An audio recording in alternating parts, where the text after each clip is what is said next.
Hello, it's Stephanie, and I am so nervous about doing this video that I can feel it coming out of my stomach. This is a video I've thought a long time about doing, but it's really embarrassing. So I'm going to share this also in my group so people who are in there can see it. Okay, so PCOS and the lady beard. PCOS is related to this problem that a lot of women experience, and women who are experiencing this, it's called hirsutism, which I actually had to look up the pronunciation because I didn't know how to say it, and then the only other time I heard it said out loud was on The Crown, and I said it with a British accent. That would probably be weird. Okay, hirsutism, and so this is when you have hair that is growing in places that it does not normally grow. So for women, right, the upper lip, the side of the jaw, the neck, on the chest, and in the abdomen, maybe other places as well. But those are probably the most common. And probably the most embarrassing is any kind of facial hair. So I have had this problem since I was a teenager. And I have done everything. I have done electrolysis, I have done waxing, I have done shaving, I have done laser hair removal as well. And nothing has totally gotten rid of it. Doing the Optimum Life Challenge and the diet changes I recommend for short term, leading towards food freedom and the Optimum Life Challenge, that has controlled a lot of my other PCOS symptoms. But it has not controlled this. And I finally found a way to handle my excess hair growth, my lady beard, that doesn't cause me bumps and rashes and irritations and embarrassing cuts. And it's also not very expensive, which is a bonus, right? Because, I mean, laser, those packages were starting at $500. And for how bad mine was, it would have been even more time than that. And I did complete a few treatments without noticeable results, but also I didn't follow the whole treatment course.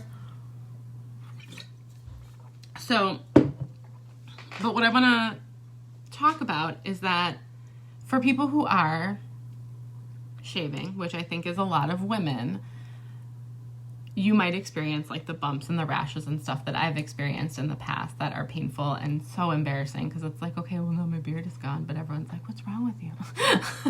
You have a rash. Do you need to stay away from you? Is it contagious?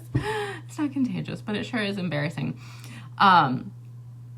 Is that a lot of the shaving creams and stuff that people use are actually compounding the problem, because hirsutism is a symptom of a hormonal problem. And so if we are using products that have, phthalates and parabens and all that sort of stuff, that's making our liver work harder than it needs to, because we really shouldn't be putting those things on our skin in the first place, because that gets into our body tissues. Our skin is a body tissue, and then it's absorbed by other body tissues as well.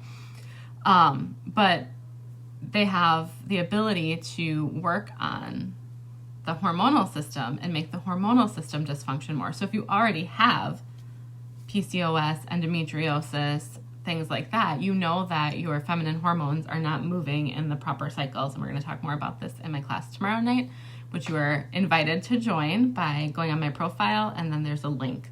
The link in there will take you to the group where that training is going to be tomorrow at, I forgot what time. I have to look. The time zone changes make me confused. Okay, so you're compounding your problem by putting things on your face, on your skin, that are making your hormone problems worse to begin with. So maybe you're getting rid of the hair, and maybe you're not even experiencing the, embarrassing rashes or whatever, but it's not fixing anything, right? And so when I was younger, I was really embarrassed by this, and I had tried all of these things, and that didn't work. And so the doctor prescribed to me spironolactone. And she prescribed it to me even though my testosterone levels were not high. But spironolactone is actually used on sex offenders to control their sex drives. Interesting. And it's very hard on the liver. So she told me, when you take this medication, it might fix, the facial hair. It might fix your hirsutism. But it's very hard on the liver, so you'll have to have blood work done every month. And I was like, so I took it for a while. I was very nervous about it. And then I was like, I'm not going to continue this medication because I just can't afford the not covered expense of all of the blood work. So I told her that, and she was like, well, you should continue taking it anyway. We probably don't have to check your blood that often. People wonder why I've migrated the crunchy away. Well, that's why. You told me it's damaging to my liver and we need to monitor it. And then you told me I probably don't have to. I can keep taking the medication. So anyway, in my group, I am going to share with you what I have been doing that does not result in the rashes. And then I'm also going to share the details of awesome research that I have found that have helped women with PCOS and hirsutism to reduce their facial hair, their excess body hair, their hirsutism. Like 2 different research studies on a handful of, you guys, it's vitamins and minerals that have reduced that. I'm so excited. So I'm going to share that research in my group as well.